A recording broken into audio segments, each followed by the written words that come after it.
Bonjour à tous et bienvenue dans le Grand JT d'éducation. Tout de suite, le sommaire. Permettre une intégration sociale, professionnelle et citoyenne à des jeunes sortis du système éducatif et sans diplôme, eh bien, c'est l'engagement d'Édith Cresson qui a imaginé les écoles de la deuxième chance. L'ancienne première ministre est l'invitée exceptionnelle du Grand JT. Ce sera dans quelques instants. Comme chaque vendredi, on donne la parole aux enfants dans le Grand JT et cette semaine, on leur a demandé leur rapport à la lecture. Mais avant cela, on fait un point sur l'éducation avec Brandon Warrett. Brandon, bonjour. Bonjour Virginie, bonjour à tous. Alors c'est officiel, les députés ont voté hier soir une majorité numérique à 15 ans. C'était attendu, vous l'avez évoqué hier dans l'émission, et après plusieurs heures de débat, la proposition de loi portée par le patron des députés Horizon, Laurent Marcangeli, a été adoptée dans l'hémicycle. Votant 84, exprimé 84, majorité 43 pour 82, contre 2, l'Assemblée nationale a adopté. Pour s'inscrire sur Instagram, TikTok ou Snapchat, les enfants de moins de 15 ans devront peut-être bientôt avoir besoin de l'accord de leurs parents. Les réseaux sociaux pourraient être dans l'obligation de vérifier l'âge de leurs utilisateurs. Le texte adopté par l'Assemblée donne aussi la possibilité aux parents de demander la suspension du compte de leur enfant de moins de 15 ans. Sur les réseaux sociaux, la première inscription intervient en moyenne à l'âge de 8 ans et demi et plus de la moitié des 10-14 ans sont connectés selon les dernières données de la CNIL. En cas de non-conformité à ces nouvelles règles, les plateformes des réseaux sociaux s'exposent à une amende allant jusqu'à 1% de leur chiffre d'affaires mondial.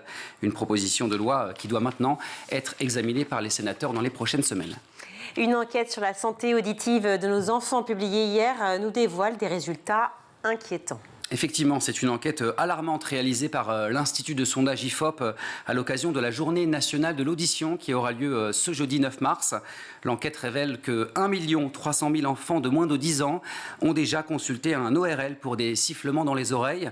Parmi les principales raisons qui expliquent ce chiffre, selon les professionnels de la santé, figure une utilisation grandissante d'écouteurs et de casques, puisque 3 enfants sur 10 victimes d'acouphènes s'en servent quotidiennement.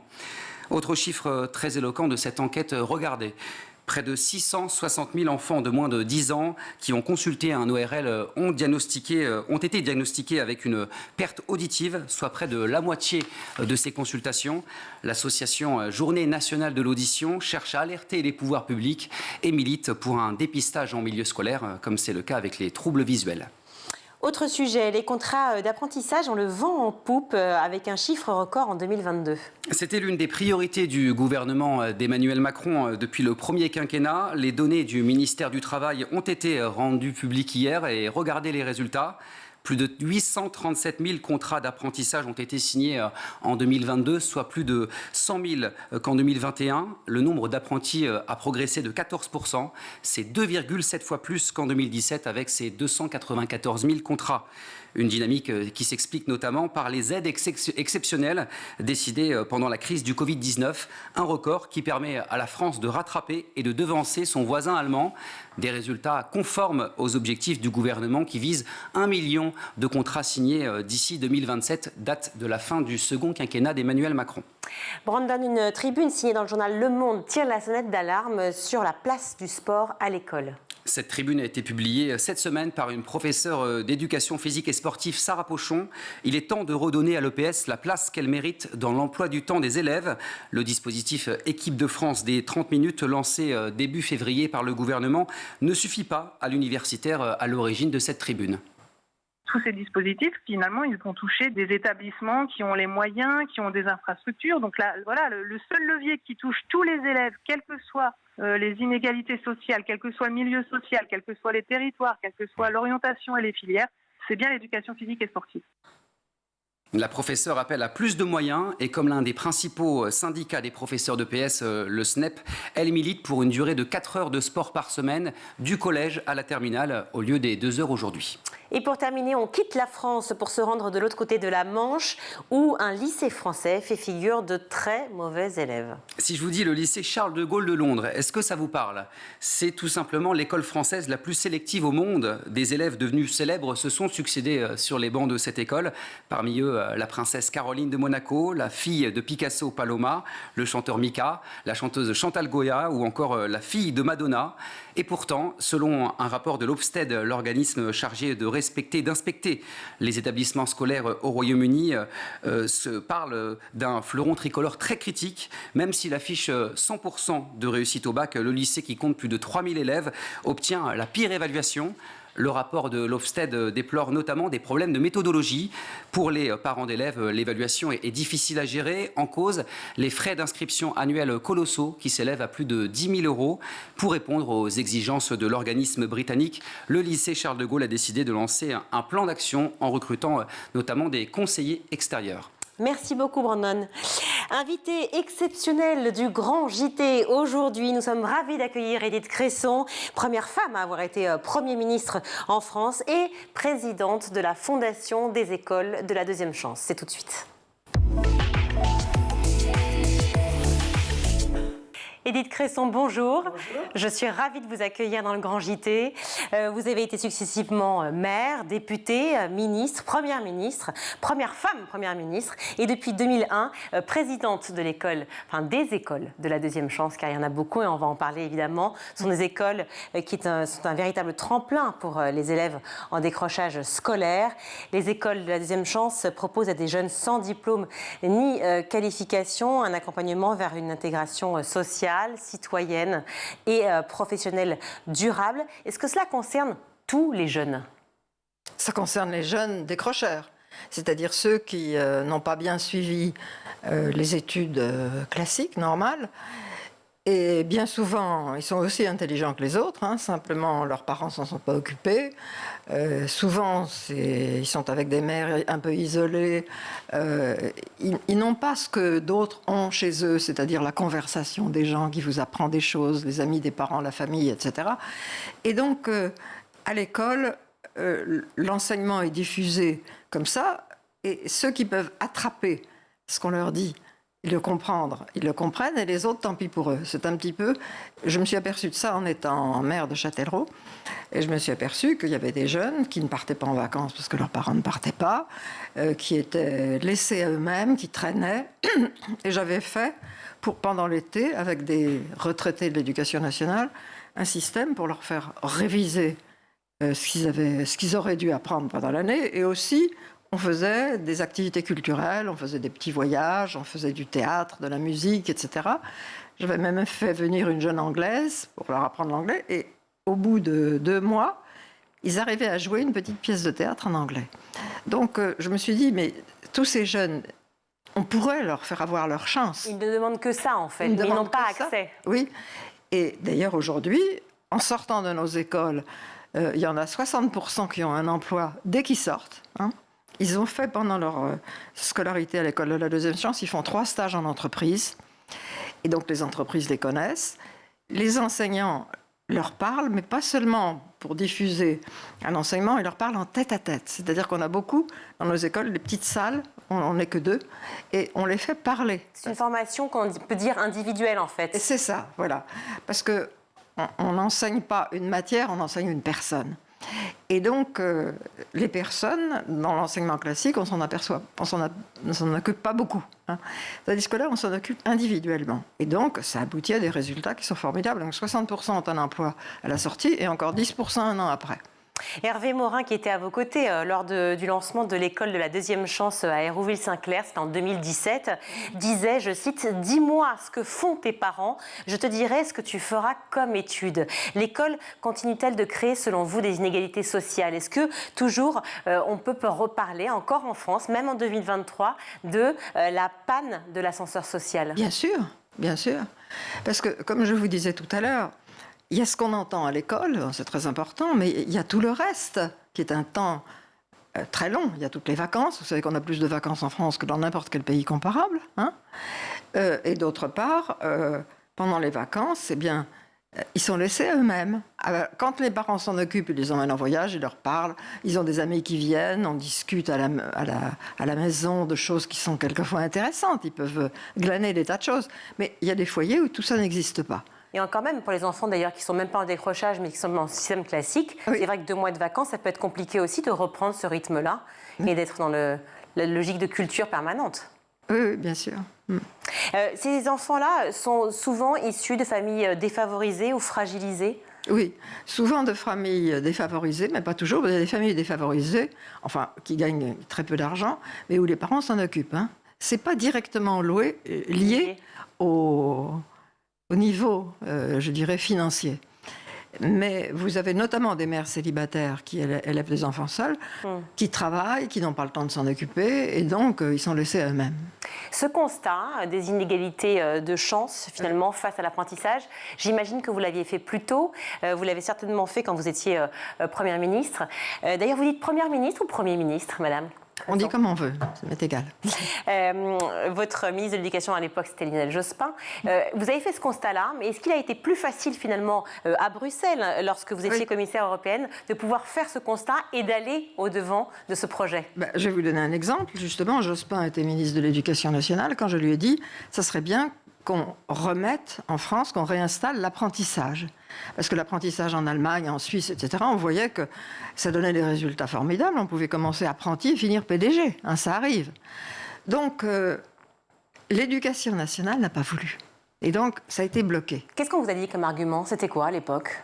L'argument de l'éducation? Oui. Je ne sais pas, je n'ai pas compris. Ils ont dû dire quelque chose, mais de toute façon, c'était incompréhensible. Donc, ils ne voulaient pas de l'apprentissage. C'était de la politique politicienne. Non, mais j'ai dû attendre. Donc, on a perdu 20 ans. Bien sûr. Et quand il y a eu le gouvernement Macron, le premier gouvernement... Jean-Michel Blanquer à l'Éducation nationale. Oui. Non, c'était avant. Bien avant. Alors, donc... pas le gouvernement Macron, alors. Oui. Et donc, j'ai été conviée à venir... Et on m'a demandé, mais pourquoi l'apprentissage n'a pas été lancé plus tôt? J'ai dit, parce que l'éducation nationale n'a pas voulu. Et donc, on a perdu 20 ans. 20 ans, effectivement, pour accompagner les enfants. Alors, la première école a vu le jour à Marseille. Jean-Claude Gaudin... Ah non, mais ça, c'est les écoles de la deuxième chance. Oui, pas l'école de la deuxième chance. La première école de la deuxième chance a vu le jour à Marseille. Jean-Claude Gaudin, qui était maire à l'époque de la ville, a tout de suite vu le potentiel de ces écoles-là, de ce projet. Et j'imagine aussi l'opportunité d'une école gratuite, que ça a été le cas pour vous. Mais, bien sûr... Quand j'étais à la commission à Bruxelles, et j'aurais jamais pu le faire en étant même Premier ministre, parce que l'administration m'aurait empêché. Donc, j'ai fait un groupe de travail, on a fait un rapport, et on a vu que ça pouvait être utile d'avoir des écoles qui reprennent ces jeunes qui n'avaient pas bien appris pendant leur parcours scolaire, et qu'on les fasse apprendre. J'ai fait voter par le Parlement européen un budget pour chaque pays européen pour faire un projet pilote. Tous les autres, j'aurais donné de l'argent, mais celui de la France, je l'ai gardé. Et je l'ai mis sur un compte que les énarques ne puissent pas le prendre, ça serait tombé dans un précipice. Donc j'ai gardé l'argent secret et j'ai cherché un maire qui, en échange d'avoir son école gratuite, accepte de recevoir des délégations de toute la France, de conseils municipaux, de gens comme ça, que ça intéresse. Donc j'ai trouvé M. Gaudin, que je ne connaissais pas, et il m'a dit qu'il était d'accord, donc il a très bien joué le jeu. J'ai pris par la main des délégations de conseils municipaux de partout, et puis on a visité l'école de Marseille, ça les a convaincus, et maintenant il y en a partout. Mais en France, l'administration est telle que si on ne s'occupe pas soi-même des problèmes, qu'on les mène d'un bout à l'autre, eh bien, ça risque de ne pas se faire. Pourquoi cette exception française, vous qui avez si bien connu justement l'Europe et tous les pays européens? C'est vrai qu'on le sait, on le voit. Seulement en France, effectivement, on a une deuxième femme première ministre. C'est fou, alors que des femmes... J'ai été horripilée parce que quand Mme Borne a été nommée Premier ministre, j'ai reçu des coups de téléphone de dizaines de journalistes qui voulaient savoir ce que j'en pensais. Je dis, j'en pense rien. Je pense que Mme Borne est tout à fait quelqu'un de capable, qui sera très bien dans ce poste, mais ce n'est pas parce que c'est une femme. Qu'est-ce que c'est que ce problème? Il n'y a qu'en France qu'on pose cette question. Dans les autres pays, il y a eu Mme Thatcher, il y a eu partout, il y a eu une femme Premier ministre au Portugal. Donc il n'y a pas que les pays du Nord, hein. Au Portugal, avant moi. Et personne n'a trouvé ça extraordinaire. Il n'y a qu'en France. Il n'y a qu'en France aussi, où vous parliez justement de la lenteur de l'administration pour pouvoir justement faire naître des projets qui sont aussi nécessaires, aussi importants pour la France. Non, mais l'administration, il faut la contourner. Il y a que, Comment on fait pour la contourner ? Eh ben, j'ai fait 2 choses importantes en la contournant. La première des choses, c'est ce qu'on appelle l'intelligence économique, c'est-à-dire comprendre ce qu'il y a dans la tête des autres, c'est-à-dire des clients, des partenaires, des concurrents, etc. Et les Anglais, ils appellent ça intelligence. Hein. Eh bien, nous, quand j'ai voulu mettre en place un système d'intelligence économique, j'ai convoqué les grandes administrations et les grandes entreprises. Eh bien, imaginez-vous que le ministère des Affaires étrangères a refusé d'y siéger, au motif que c'est les entreprises, ça ne nous regarde pas. Est-ce que vous imaginez une seconde le Foreign Office tenant ce raisonnement alors qu'ils font ça jour et nuit, hein? Donc, il y a un retard de compréhension qui est quelque chose de dramatique. C'est pour ça que je dis qu'on ne peut arriver en contournant. Donc, j'ai contourné le système. J'ai demandé à Monsieur Martre, président de l'aérospatiale, de faire un rapport sur l'intelligence économique, comment ça se passait à l'étranger, pourquoi nous, ça ne marchait pas. Et il l'a fait. Et voilà, on a réussi à l'implanter. Mais je l'ai implanté en créant une entreprise qui s'appelle l'ADIT, qui a été au début en grande partie une société d'État, mais ensuite maintenant elle est privée. Et cette entreprise a fait de l'intelligence économique. C'est pour ça qu'aujourd'hui, on est armés, les entreprises françaises sont armées pour savoir qu'est-ce que pense un concurrent, un partenaire à l'autre bout du monde. Alors justement, ces écoles-là, qui sont très importantes, hein, vous êtes donc présidente de la Fondation des écoles de la deuxième chance, ces écoles sont formidables pour tous ces enfants, je le disais, qui sont en décrochage. La formation dure de 8 mois à 1 an. On y apprend les compétences de base. Et il faut rappeler encore et toujours que ces compétences-là, elles font défaut, puisqu'il y a encore un enfant sur 5 qui arrive en 6e et qui ne sait pas lire et écrire et compter. Est-ce que vous trouvez ça normal? Et à l'étranger, ça n'est pas comme ça. Donc il y a quelque chose qui ne va pas dans le système. Alors c'est pas moi de critiquer l'éducation nationale.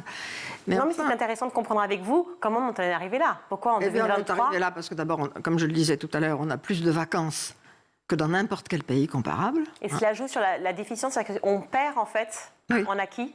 Oui, on perd, et puis alors je pense, je ne sais pas exactement comment ils font à l'étranger, mais en tout cas, il y a moins d'échecs qu'en France. D'accord, c'est une façon d'enseigner, peut-être une question de formation des enseignants? Il y a probablement une question de formation des enseignants, mais surtout, il y a une question, je dirais, d'investissement personnel des enseignants dans l'éducation et un suivi personnel des jeunes. Pourtant, tous les enseignants que l'on reçoit ici et à qui l'on parle, on les sent au contraire très investis, compte tenu des conditions de travail. Il y en a qui sont magnifiques, il y en a qui sont magnifiques. Mais encore une fois, il n'y a pas assez de temps, si vous voulez, de scolarité. Et peut-être de reconnaissance de l'État vis-à-vis d'eux. En plus, il faudrait, à mon avis, les payer mieux, parce qu'ils sont très mal payés. Bien sûr. Qu'ils travaillent davantage, et en particulier qu'ils fassent le suivi. Après les classes, il y en a qui restent dans des systèmes d'études, si vous voulez.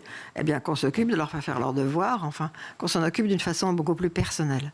Alors, travailler davantage, ça a été un point, justement, de discordance avec le président Emmanuel Macron et le ministre Pap Ndiaye, puisqu'ils ont proposé et demandé à ce que les enseignants travaillent plus pour, justement, gagner plus. Oui. Vous pensez que c'est une solution? Il faut qu'ils travaillent plus et qu'ils gagnent plus. Oui, ça, je suis tout à fait d'accord. Oui, alors c'est peut-être pas la seule chose, mais en tout cas c'est fondamental. Alors je disais, donc cette formation à l'école de la deuxième chance, enfin dans les écoles de la deuxième chance, que je crois qu'il y a 135 sites en France, dure de 8 mois à 1 an. Les compétences de base, donc on le disait, apprendre à lire, écrire et compter, ou en tout cas vérifier et arriver à un niveau qui soit un niveau tout à fait convenable. Et puis il y a les compétences sociales dont vous parlez. Oui, bien sûr, il y a des compétences sociales. On les emmène faire des petits voyages, ils vont rencontrer des gens, ils vont discuter avec eux. Vous savez, moi, j'ai vu par exemple à Châtellerault, quand on voulait les emmener l'été, avec le système que j'avais mis en place, visiter Oradour-sur-Glane, qui est tout à côté, ils n'en avaient jamais entendu parler.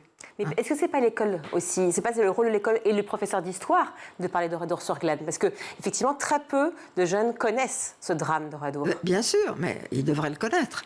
Et à plus forte raison quand on habite à côté. Donc ils ignoraient, mais ils ignoraient absolument tout. Et il y en a beaucoup comme ça.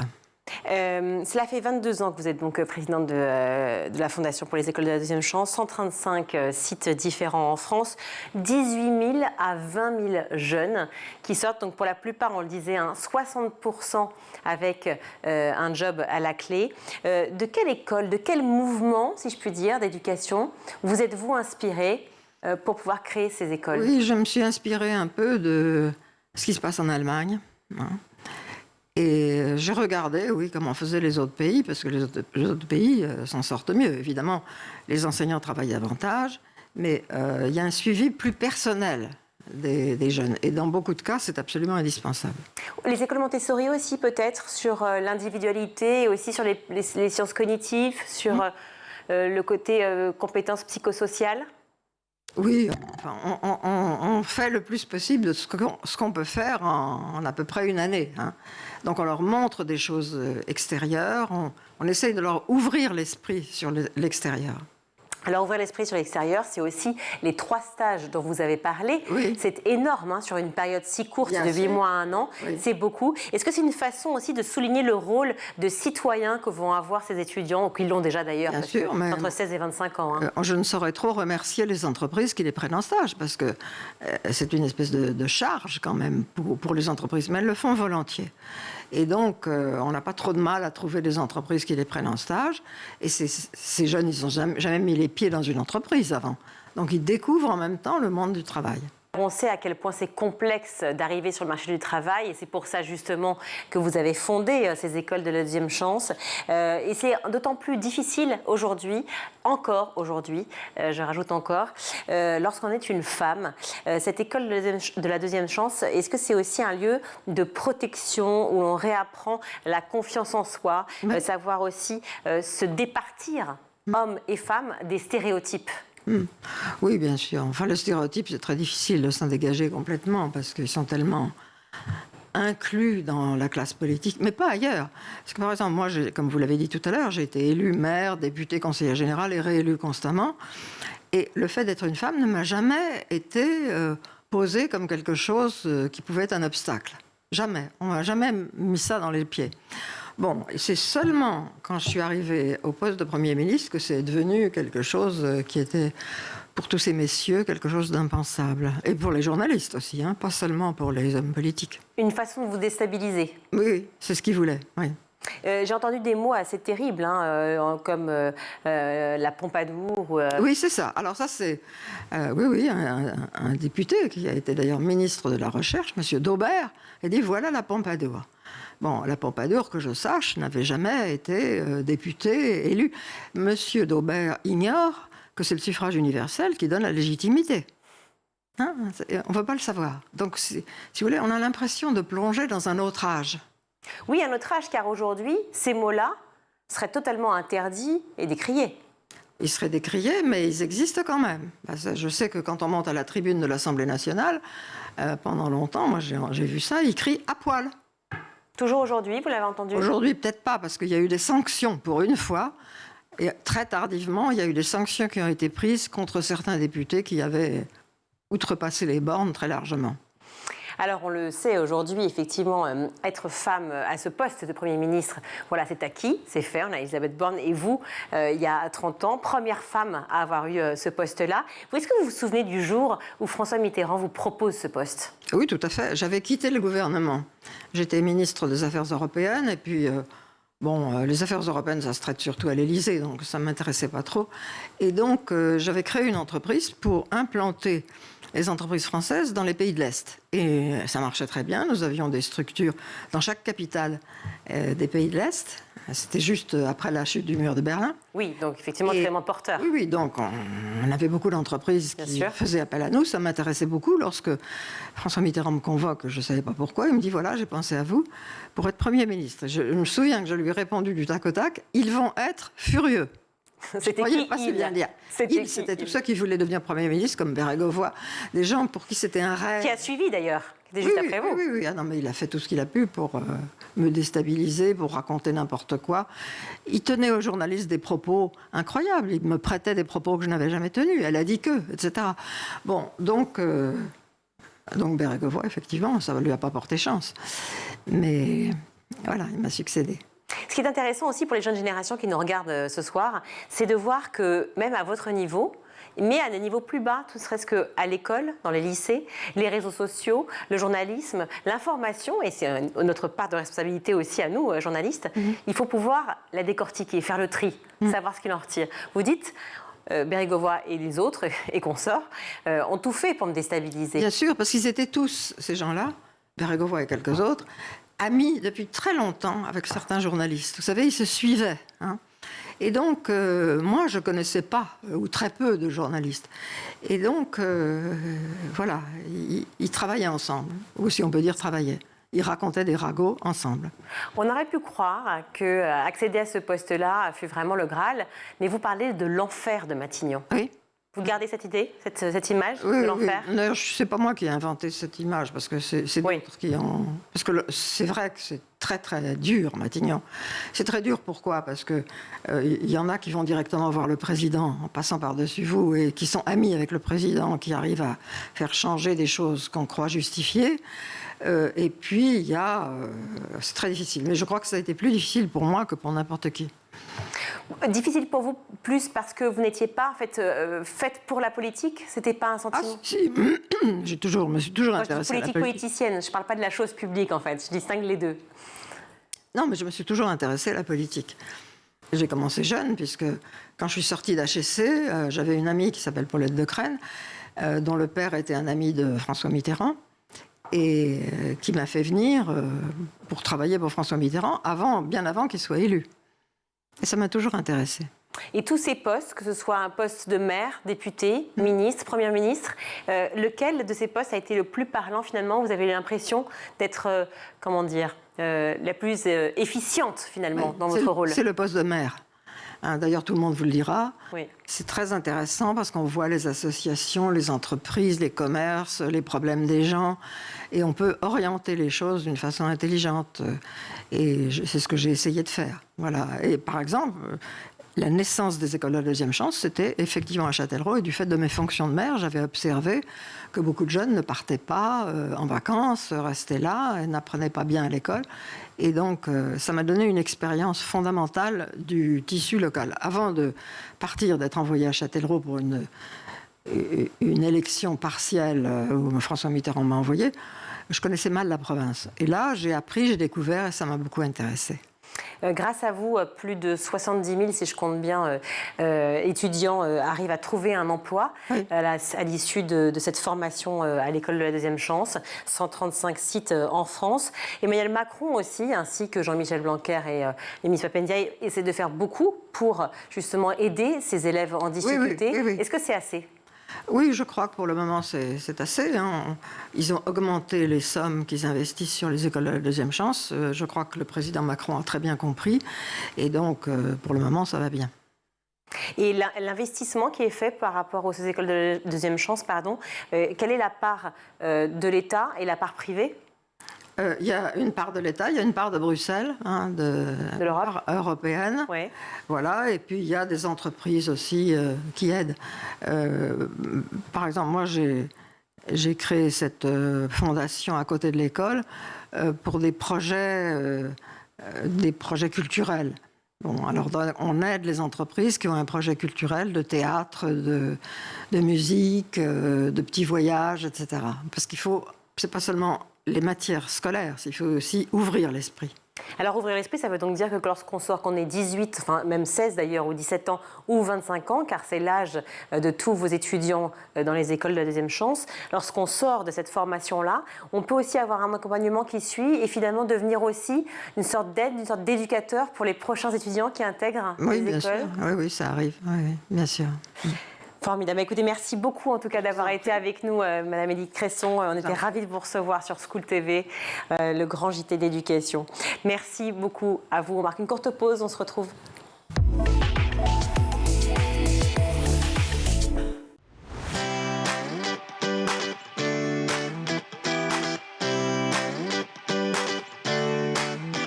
Chaque jour dans La Quotidienne, je reçois un invité pour parler d'éducation sans langue de bois. La Quotidienne, c'est l'émission qui partage avec vous des clés de compréhension et des pistes d'action. Tout cela avec une formidable équipe de chroniqueuses qui vous parlent nutrition, pédagogie, littérature jeunesse. L'école, c'est la vie et c'est aussi l'avenir de vos enfants. Initiative locale, orientation, école à l'étranger. Je vous donne rendez-vous tous les jours dans le MAG sur School TV pour aborder une thématique forte de l'éducation en plateau, des profs, des parents, des élèves et des élus. Vous avez la parole tous les jours dans le MAG sur School TV. Le numérique ouvre le monde des possibles. On se retrouve tous les jours dans l'école du futur pour s'inspirer, pour décrypter la tech, le numérique, l'histoire, l'art ou encore les sciences, toutes ces matières qui nous permettent de mieux comprendre le monde de demain. Tous les jours, je vous retrouve dans le Grand JT d'éducation pour débriefer ensemble l'actualité de la journée et se questionner sur l'avenir de nos enfants à l'école. En compagnie de chroniqueurs et d'invités, nous tenterons de répondre à une question d'actualité qui concerne l'éducation. Nous vous donnons chaque jour la parole dans le Grand JT d'éducation. Toutes les semaines, on se retrouve dans Souvenirs d'écolier. Je vous propose un tête-à-tête avec une personnalité. Elle viendra se confier sur son enfance, elle nous racontera des anecdotes de sa scolarité et puis elle nous livrera sa vision de l'école d'hier et d'aujourd'hui.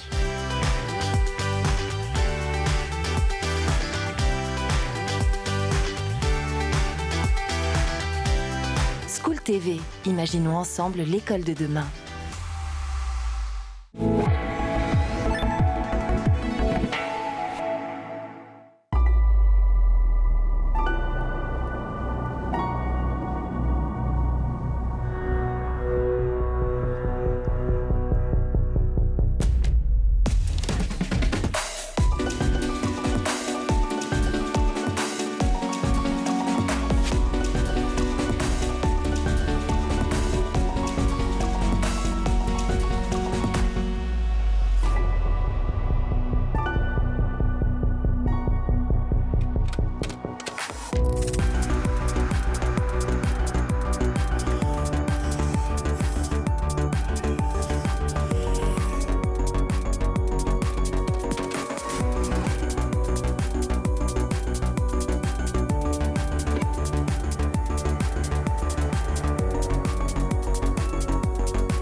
De retour dans le Grand JT, on est vendredi et comme tous les vendredis, on donne la parole aux enfants dans le Grand JT. Cette semaine, on leur a demandé quel était leur rapport à la lecture. Regardez.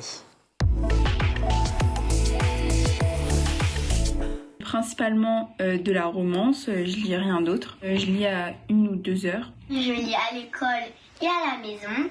Et en ce moment, ce que je suis en train de lire à la maison, c'est des Mortels Adèle. J'en ai plein. Et Harry Potter et l'enfant Moïse. Mais c'est maman qui me le lit parce que moi, j'aime pas vraiment lire. D'un côté, c'est drôle, j'aime bien comprendre l'histoire. Mais d'un autre côté, en fait, ça me donne mal à la tête à force de lire, si je lis un gros texte. Ça permet de m'évader et de penser à autre chose. Je lis souvent.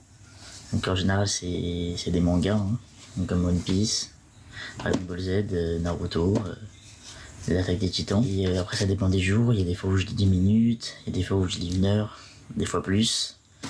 Et voilà, je fais en général un peu tous les jours. Les mangas, ça marche à tous les coups. On embrasse Léna qui nous fait toujours un petit coucou à chaque fois, chaque semaine. C'est vraiment sympa de la voir sur le Grand JT. Est-ce que vous lisiez beaucoup quand vous étiez jeune, Brandon? J'étais un peu obligé parce que j'étais toujours puni à l'école et on me donnait toujours un classique à chaque fois, Victor Hugo ou des mémoires, notamment du général de Gaulle, et je détestais ça. C'était une punition pour vous, les classiques? C'était une punition à l'âge de 7-8 ans. Ça a changé, rassurez-moi. Avec le temps, ça a changé. Maintenant, j'aime beaucoup lire, mais avant, je détestais. Mais vous aimez lire quoi? Beaucoup de classiques, la littérature contemporaine, mais beaucoup de mangas aussi. J'aime bien. Chic. Ouais. Très chic, Brandon. Brandon Warrett. C'est le style anglais. Ok, parfait. Tout de suite, c'est l'heure de retrouver l'invité de la semaine, Malika Ménard, dans Souvenirs d'écolier. Cette semaine, c'est Jessica Ouara qui a répondu à ces questions. Et le rapport aux hommes, ça Ça dépendait des fois. Alors, quand j'étais petite, on avait les stéréotypes. T'es une fille. Un truc de mec. Voilà, ah bon, tu joues au foot, mais t'as pas les cheveux courts. Ah bon, tu joues au foot, mais pourtant t'es féminine, t'es pas en jogging, t'es pas en basket. Il y avait vraiment tous les stéréotypes possibles. Et puis après, en fait, ça s'est un petit peu démocratisé. Je pense que notre génération, on a voulu aussi montrer qu'on pouvait être un garçon manqué ou pas un garçon manqué, féminine ou pas féminine, qui on veut être et pouvoir jouer au foot et qu'il n'y avait pas de stéréotypes.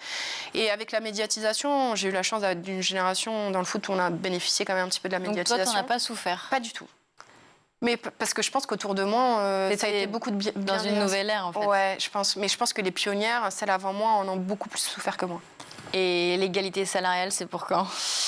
Alors, homme-femme. Alors moi, je surprends souvent dans ma réponse, mais en fait, à l'heure actuelle, on ne peut pas demander l'égalité salariale comme un médecin, comme n'importe quel métier en France, parce qu'en fait, le football a sa propre économie, entre guillemets,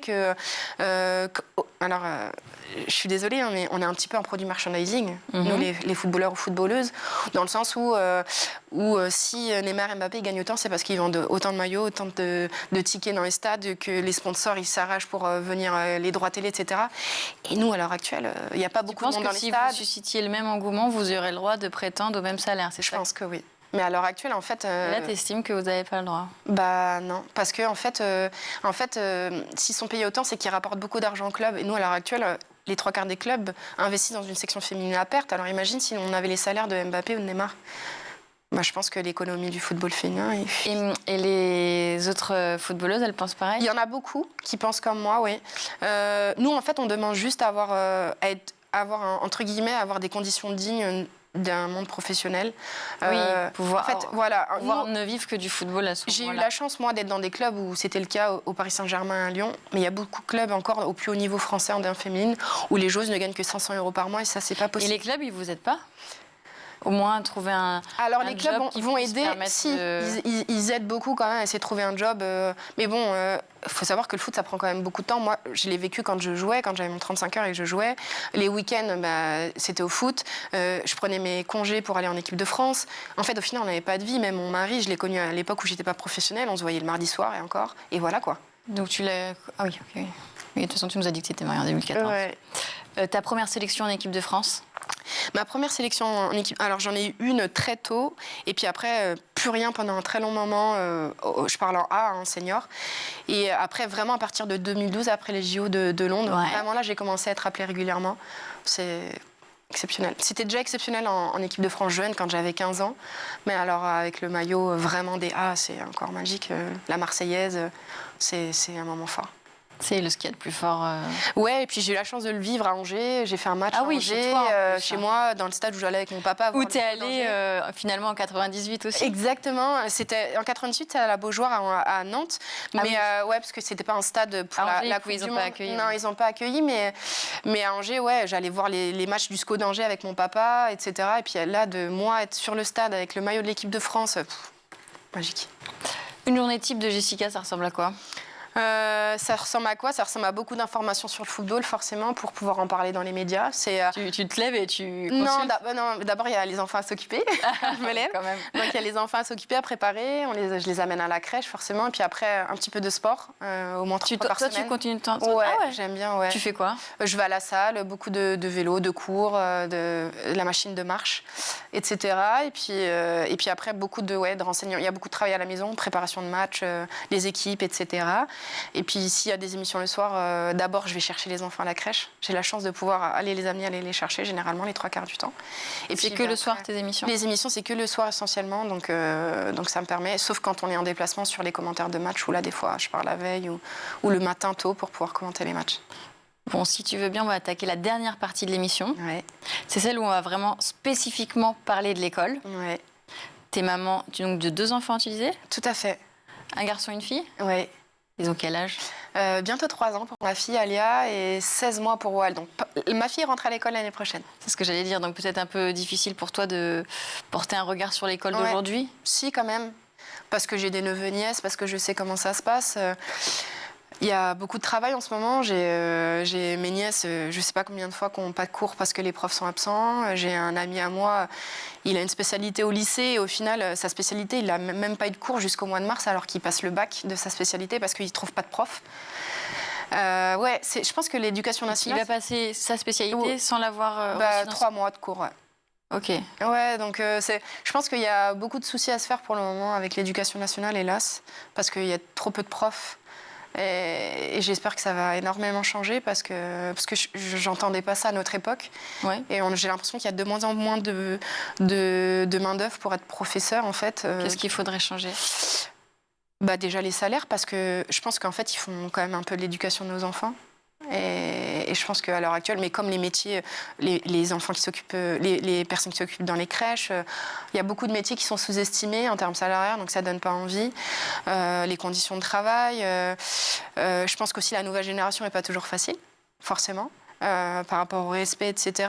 Donc ce serait de l'éducation à travailler à la maison. L'éducation à travailler à la maison, mais aussi je pense, un nouveau système d'éducation. Ouais. C'est-à-dire je pense que on valorise pas assez beaucoup de choses. On est très dans le maths, le français, l'histoire. Non, mais c'est vrai. Et en fait, quand on prend les angles de d'autres pays, il y a beaucoup de matières autres, l'art, la culture, le sport. Tous ces métiers-là sont quand même valorisés. Et en fait, je trouve que nous, en France, on apprend beaucoup de choses qui nous servent pas énormément après dans le futur. L'école de demain, pour toi, c'est quoi ? C'est une école où on apprend aussi à vivre maintenant. Une école où on apprend à cuisiner un peu, on apprend à... toutes ces choses-là. Vivre maintenant, ça veut dire quoi ? Vivre maintenant, c'est pouvoir se débrouiller tout seul. Et c'est de plus en plus... C'est ce que tu as appris toute seule, finalement, en partant très tôt de chez toi. Oui, je pense que c'est important. Je vois trop de personnes encore, déjà, qui ne savent pas ce qu'elles veulent faire de leur vie, encore très tard. Mais en fait, on n'ouvre pas assez, on est trop sur les matières très spécifiques en France et on n'ouvre pas assez à découvrir à de jeunes élèves. Connaissance avec elles-mêmes. Ouais, et je pense qu'il faut aussi beaucoup plus de matières pratiques. Parce qu'il n'y a que... Alors, la théorie, c'est bien, mais tant qu'on n'a pas pratiqué, on ne sait pas vraiment un métier. Du sport, mais pas que en plus, alors ? Non, pas que. Beaucoup de choses différentes, mais le sport, je pense qu'il serait amené à être valorisé. Dans d'autres nations, le sport, c'est une vraie matière à part entière. On peut avoir des bourses grâce au sport. C'est un même coefficient qu'une autre... et nous, on a 2 heures encore par semaine, et le coef, c'est 2 au bac. Donc, comment inciter les jeunes à faire plus de sport maintenant ? Comment les inciter ? C'est difficile parce qu'il y a beaucoup de réseaux sociaux, Nous, on n'avait pas tout ça. Je pense qu'à notre époque, on était tout le temps dehors. Et là, le problème, c'est qu'avec tous les écrans, les réseaux sociaux et tout ça, c'est difficile, mais en fait, on les incite en les éduquant. Le problème, c'est que notre éducation et l'éducation nationale doivent faire beaucoup. Il y a les JO qui arrivent, Paris 2024, et j'aimerais bien que ça soit un petit boost pour un petit peu redynamiser notre sport dans notre pays, parce que quand je vois l'engouement qu'il y a dans tous les autres pays... Puis même l'engouement qu'il y a encore eu pour la Coupe du Monde de football. On le sent, mais tu vois, quand on voit les supporters français au Qatar et les autres nations, on est quand même très en retard, et on voit qu'on n'est quand même pas un pays vraiment de sport. Ah bon ? Ah ouais. J'ai l'impression qu'on est fort quand même. On est fort dans le monde professionnel, mais on n'est pas... oui, il y a des pépites qui émergent, mais dans la globalité d'un pays. Non, quand on voit le monde dans les stades, quand on voit... On a quand même beaucoup de retard sur beaucoup de pays, quand on voit l'engouement que ça crée. Quand je vois le monde dans les rues pour le Maroc, et nous, on est où ? Non, mais c'est vrai. Ouais. Il y a en Argentine, au Brésil, on a des reportages, nous, sur Canal, et je vois tout ça, et nous, on est très loin de tout ça. Et c'est là que je vois qu'on n'est pas un vrai pays de sport. Alors, comment on fait ? Il faut que ça parte de la base, de l'enfance, de l'éducation, que la politique se mette à valoriser aussi le sport. Ça serait bien. Bon, c'est déjà la fin de cette émission. Déjà ? Oui. Ça va, j'ai pas trop parlé ? Oh non, on a eu bien plus. Merci en tout cas d'avoir partagé avec nous tes souvenirs. Moi, je vous retrouve la semaine prochaine sur School TV pour un nouveau numéro de Souvenirs d'écoliers. Merci Malika, et à lundi. Tout de suite, c'est le meilleur de School TV avec le Zap. Julie, vous avez un parcours totalement atypique et tant mieux, on aime l'atypisme sur ce plateau. Vous êtes passée par plusieurs pays différents, par plusieurs secteurs aussi différents, avant de venir première influenceuse immobilière au monde. C'est notamment la presse américaine qui vous a couronné, si j'ose dire, avec ce titre. Vous avez plus d'1 million de followers sur Instagram. C'est un titre qui vous engage avant tout. Ça a grand pouvoir d'influence, grande responsabilité. Alors j'ai la référence, ça m'engage bien évidemment, plus que jamais. Plus que jamais, sur une vision, sur des valeurs, on revient à des fondamentaux. L'immobilier a cette image, notamment en Europe et surtout en France, d'un domaine qui n'est pas maîtrisé. En regardant et en ayant été primé par les États-Unis et ce qui se passait là-bas, j'ai rapporté cette dynamique de on peut faire du bien, du très beau et de l'efficace en étant extrêmement éthique et en suivant un code de déontologie, puisque peut-être que vous ne le savez pas, mais on a un code de déontologie comme dans l'immobilier. Et bien sûr, comme les professions médicales et comme les professions judiciaires. Et les Français ne le savent pas forcément. Et l'influence, en fait, me permet aujourd'hui de rediffuser les bases d'un métier et de remettre gentiment mais sûrement sur les rails, en fait, non seulement les Français, mais également les acteurs de l'immobilier d'aujourd'hui et ceux de demain. Ça fait plusieurs années maintenant que je parle de grossophobie, mais c'est la première fois que je raconte autant ma vie et que c'est aussi intime. Et le nombre de messages de personnes qui me disent « mais moi aussi j'ai vécu exactement la même chose ». Et je me suis dit « mais c'est pas possible, quoi. On a vraiment exactement le même quotidien à des petits détails près et pourtant on a l'impression d'être seul ». Je vous disais, parce que c'est pas, voilà, parfois on parle, on l'a fait encore récemment dans l'émission de maladies orphelines, il y a quelques milliers de cas en France, voilà, c'est une solitude qu'on peut, qu'on peut imaginer, même s'il y a des associations, mais là on est quand même dans une situation un peu différente. Vous dites, dans la bande dessinée, chercher les causes, c'est déjà être grossophobe. Néanmoins, on peut quand même insister sur un point, c'est que c'est une maladie chronique, et qu'il y a une combinaison de facteurs qui jouent, et ça c'est important de l'expliquer quand même. Oui, on peut de toute manière tout expliquer, c'est juste à toujours vouloir justifier le pourquoi on est gros. Ça vient souvent dans un second temps, quand on dit bah voilà, je vis une discrimination, oui, mais en même temps la santé, en même temps ceci, en même temps cela, j'entends bien, mais à vouloir expliquer à tout prix pourquoi je suis grosse, c'est vouloir du coup trouver une solution forcément. Et c'est mettre toutes les personnes grosses dans le même panier, parce que même le point de vue de santé, non, toutes les personnes grosses ne sont pas en mauvaise santé à un instant T. D'ailleurs, comme toutes les personnes minces ne sont pas en bonne santé, c'est hyper subtil et compliqué, mais dans la tête de la plupart des gens, corps gros égale malade, et non, c'est pas exactement comme ça que ça se passe. C'est pour ça que je dis que de vouloir justifier à tout prix pourquoi on est gros, c'est déjà grossophobe. Quelle est la philosophie de l'enseignement là-bas? Peut-être vous qui connaissez le système colombien et le système français, est-ce qu'il y a une relation différente déjà avec vos professeurs en termes de proximité? Tout à fait. Il y a beaucoup plus de proximité entre les élèves et les professeurs. Moi, je me rappelle pouvoir, par exemple, tutoyer mes professeurs. Ah oui. Ça, c'est pas possible en France. Ouais, c'est ce que j'ai vu quand je suis venu. Ouais. Par exemple. Et ça change beaucoup de choses justement dans la relation de confiance pour justement... Tout à fait. Et les résultats au niveau des apprentissages? Oui, bien sûr. En tant qu'élève, j'avais l'impression d'avoir beaucoup plus de confiance pour apprendre, de pouvoir poser beaucoup plus de questions à mes professeurs. D'accord. Si j'avais des difficultés, par exemple, c'était possible pendant les heures de pause, de me rapprocher d'eux, poser des questions supplémentaires. Je pense que c'était un rapport différent. Anna Ponce, il y a moins ce lien de subordination comme ici, en France. On a l'impression que le prof, et on le sait, sur un piédestal. Pour combien de temps encore, je ne sais pas, mais pas pour longtemps. Mais... Pas pour autant respecté, d'ailleurs. Subordination, qu'est-ce qu'on veut dire par subordination? Il y a ce lien entre le prof qui est tout en haut, effectivement, et l'élève qui est l'apprenant. Ce qui tombe bien ici, c'est qu'on a un regard vraiment international. Et je pense qu'il faut bien situer dans les États-Unis. Je pense que c'est les pays dans lesquels il y a des distances plus courtes entre les élèves et les enseignants. Dans les pays asiatiques, c'est peut-être là où il y a plus de distance ou de respect entre les enseignants et les élèves. Je pense que la France et la Colombie sont un peu au milieu entre ces deux extrêmes. Entre les deux extrêmes. La France un peu plus près des Asiatiques. Entre le système américain et asiatique. Et la Colombie un peu plus près des États-Unis. Cela dit, ce qu'il faut savoir en Colombie, et je pense que vous l'avez souligné déjà au départ avec les deux calendriers, et Oscar, vous avez précisé, je suis issu du système privé, il y a une fracture sociale qui est incroyable, qui est très grande, et ça se passe très différent en fonction de l'école dans laquelle vous avez. Et la fracture sociale, justement, on le ressent tout de suite sur le système éducatif en Colombie, c'est ça? Julien, vous aussi, vous avez un compte sur Instagram qui s'appelle Ça commence par moi, qui s'inspire à la fois de votre premier best-seller, mais aussi du mouvement que vous avez créé. Là aussi, pour vous, tisser le dialogue avant tout, nourrir aussi une communauté avec des infos, avec des réponses à leurs interrogations, c'est fondamental. Oui, c'est fondamental, on le voit. C'est vrai qu'on a ces outils qui sont principalement à destination des jeunes. Les gens qui sont sur Instagram ne sont pas les mêmes qu'on a sur Facebook et YouTube et TikTok, n'en parlons même pas.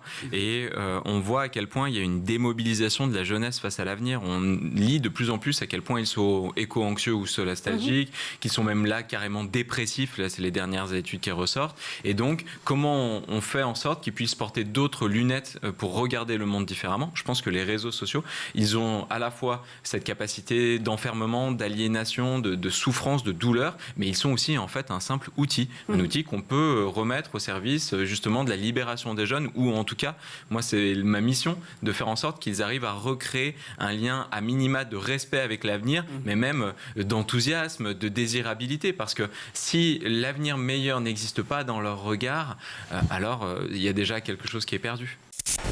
Octobre, un crime, c'est à l'école des loisirs. Oui, alors ça c'est un roman qui existe depuis des années, mais que je continue de conseiller pour les enfants à partir du CE2. C'est génial, l'histoire d'une jeune fille, donc Elena. Elle est persuadée qu'elle et son père sont menacés à Buenos Aires et... 20 ans plus tard, une jeune fille achète une robe en organdie et elle trouve à l'intérieur un message désespéré d'Elena. Qu'est-il arrivé à Elena? Elle va mener l'enquête, car si le sort d'Elena a été scellé, les meurtriers courent toujours. Tadam! Génial. C'est superbe. Norma Huidobro. Très belle traduction, pour l'avoir feuilleté un petit peu. Il y a, c'est sublime. Voilà. Vraiment, la plume française rend hommage à la plume espagnole, argentine. C'est un beau travail, de Norma Huidobro. Très beau travail d'écriture, de traduction. Et ça, c'est à partir de 9 ans. Oui, 8-9 ans sans problème. Voilà. C'est un roman jeunesse. Premier roman. Pas s'emballer, il n'y a rien de traumatisant, mais les enfants sont vraiment les héros. Troisième texte, sur un sujet plus traumatique, pour le coup, Une fille au manteau bleu de Monica S. C'est chez Pôle Fiction, chez Gallimard. Exactement. Nous sommes à Amsterdam, en pleine Seconde Guerre mondiale. Le Pays-Bas a capitulé face au Troisième Reich et Anneke doit faire survivre sa famille. Son père est un blessé de la Première Guerre mondiale, sa maman n'est plus que l'ombre d'elle-même, donc Anneke, elle va troquer. Il faut qu'elle trouve, qu'elle fasse vivre sa famille. Elle va trouver du café pour récupérer des épices, pour ramener de l'argent à ses parents. Et un jour, on lui demande, sa voisine lui dit, il faut que tu me trouves Myriam. C'est qui Myriam? C'est une jeune fille juive que sa voisine a cachée dans sa cuisine. Et on ne sait rien sur Myriam si ce n'est qu'elle porte un manteau bleu. C'est un vrai polar. Du début à la fin, vous suivez Anneke. Et c'est une plongée, c'est un livre qui est écrit par une journaliste du Washington Post. Oui. Et donc c'est aussi très documenté, très. C'est l'Amsterdam du journal d'Anne Frank d'ailleurs. Tout à fait, tout à fait. Quelle est l'importance des activités extrascolaires en Colombie? On en parle, nous, souvent, effectivement, dans tous les pays. J'ai l'impression qu'il y a une place importante qui est accordée là-bas aux activités extrascolaires. Ça dépend vraiment des établissements? C'est ça. D'accord. Ça. Donc pas dans le vôtre. Dans la mienne, il y en avait. D'accord. C'était issu du secteur privé, donc il y avait des activités. On chante, on danse, il y avait beaucoup de musique. Ouais. Notamment. Qu'il y a beaucoup de musique. Il y avait l'orchestre de l'école, la chorale de l'école, il y avait des programmes sportifs. Mais je constate que c'est pas comme ça partout. Dans le système public, on parle très peu d'activités extrascolaires. Alors que, en fonction du budget, les institutions privées peuvent développer des programmes énormes. L'extrascolaire, c'est une place importante ou pas alors en Colombie?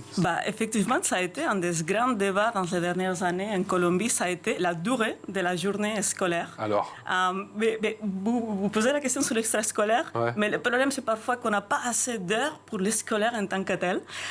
Donc ça a été un des gros débats dans les dernières années, parce qu'il y a des élèves dans des écoles qui commencent très très tôt, du genre à 6h ou 7h du matin, parce que la même école doit donner la journée du matin avec des élèves du matin et la journée de l'après-midi. Il y a des pays où c'est comme... Oui. En fait, l'école est divisée en deux. C'est de moins en moins un problème en Colombie, mais c'est un peu un enjeu et un des grands débats au niveau politique, c'est quelle doit être la durée de l'école et qu'est-ce qu'on peut se permettre. Parce que bien sûr, donner 1 heure ou 2 heures de plus a des implications au niveau des budgets qui sont énormes. Ouais. Mais un des ministres précédents a établi ce qu'on appelle la jornada única, le fait d'avoir une seule journée et un peu plus longue. Et il a eu des programmes pour essayer de prolonger encore plus la journée dans les endroits où précisément, si les élèves ne sont pas à l'école, ils vont être exposés à la violence, à des problèmes, etc. Et c'est dans ces endroits-là particulièrement dans lesquels ce type d'extrascolaire peuvent être encore plus important. C'est la fin de ce grand JT. Merci à vous tous de l'avoir suivi. Merci beaucoup, Brandon, d'avoir été avec nous aujourd'hui. Merci, Virginie. C'était une première. Vous revenez bientôt, j'espère. J'espère, et merci aux équipes pour leur accueil. Ah oui, ils sont bien. Hein. Très bien. Ouais. Surtout la productrice. Et Maguessel, exactement. On l'embrasse en particulier, j'avoue, elle est formidable. À la réalisation aussi, une équipe formidable. Réalisation Ulysse Touret, le son, c'est Gauvin Bonizek, le make-up, c'est Laure Audemont, le maquillage. Parce que moi, je parle anglais depuis que Brandon est là, donc c'est pour ça. Mais enfin, c'est le maquillage, quoi. Laure Audemont et Maguessel et Agathe Denadois à la rédaction. Merci à vous tous de nous avoir suivis. Bonne soirée.